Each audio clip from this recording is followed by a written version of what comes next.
തിരുവനന്തപുരത്തെ വികസന വിഷയത്തിൽ സിറ്റിംഗ് എം പി ശശി തരൂരിനെ വെല്ലുവിളിച്ച മന്ത്രിമാരായ വി ശിവൻകുട്ടിയും GR അനിലും. മണ്ഡലത്തെ അനാഥമാക്കിയ തരൂരിന് ഈ തെരഞ്ഞെടുപ്പിൽ ജനം ശിക്ഷ വിധിക്കുമെന്ന് MLA ആന്റണി രാജുവും പറഞ്ഞു. UDFിന്റെയും BJPയുടെയും വികസന നയരേഖയിലെ പൊള്ളത്തരം തുറന്നുകാട്ടി തിരുവനന്തപുരത്ത് പ്രചാരണം നടത്തുമെന്ന് നേതാക്കൾ വ്യക്തമാക്കി. തിരുവനന്തപുരം ലോക്സഭാ മണ്ഡലത്തിലെ അടുത്തഘട്ട പ്രചരണം വികസനത്തിൽ കേന്ദ്രീകരിക്കാനാണ് ഇടതുമുന്നണി തീരുമാനം. സ്വന്തം പേരിനെ അടയാളപ്പെടുത്തുന്ന എന്ത് വികസനമാണ് ഇക്കഴിഞ്ഞ 15 വർഷം കൊണ്ട് തരൂർ നടപ്പാക്കിയതെന്നാണ് ഇടതുമുന്നണിയുടെ ചോദ്യം. ഒരു പ്രോജക്റ്റുകളും തയ്യാറാക്കി കൊടുത്ത് അതിനുവേണ്ടി ഫണ്ട് കൊണ്ടുവന്നില്ല എന്ന് മാത്രമല്ല, ന്യൂനപക്ഷങ്ങളെ ബാധിക്കുന്ന പൗരത്വ ബിൽ അത് പാർലമെന്റിൽ വന്ന അവസരത്തിൽ ആ കാര്യത്തിൽ ഇടപെടുവാനോ സ്വതന്ത്രമായി സത്യസന്ധമായി തന്റെ അഭിപ്രായം പറയുവാനോ അദ്ദേഹം തയ്യാറായിട്ടില്ല. സംസ്ഥാന സർക്കാർ പദ്ധതികളിൽ MP പങ്കെടുത്തിട്ടില്ലെന്നും ഉദ്ഘാടനങ്ങൾക്ക് പോലും MP എത്താറില്ലെന്നും വിമർശനം ശക്തമാക്കുന്നുണ്ട് LDF.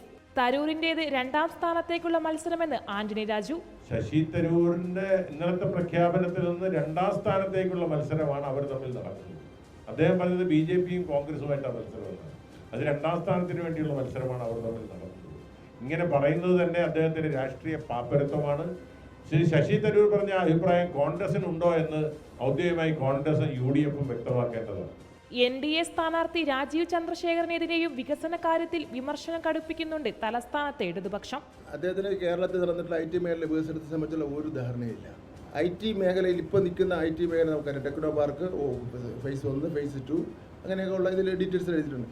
അതിൽ ഏതെങ്കിലും ഒരു കാര്യത്തിന് ഒരു ചെറുവിരൽ ഈ രാജീവ് ചന്ദ്രശേഖരൻ്റെ സഹായം ഉണ്ടായിട്ടുണ്ടോ? ഒരു സഹായം ഉണ്ടായിട്ടില്ല. അദ്ദേഹം കേരളത്തിൽ വരുന്നതിന് ഈ തെരഞ്ഞെടുപ്പിന് നോമിനേഷൻ കൊടുക്കുന്നതിന് വേണ്ടിയല്ലേ വന്നത്, അല്ലാതെ വേറെ ഒരു കാര്യത്തിന് വന്നിട്ടില്ലല്ലോ. തലസ്ഥാനത്തെ മന്ത്രിമാരും ഇടത് MLAയും നേരിട്ട് രംഗത്തിറങ്ങിയാണ് വികസന വിഷയം ചർച്ചയാക്കുന്നത്. റിപ്പോർട്ടർ, തിരുവനന്തപുരം.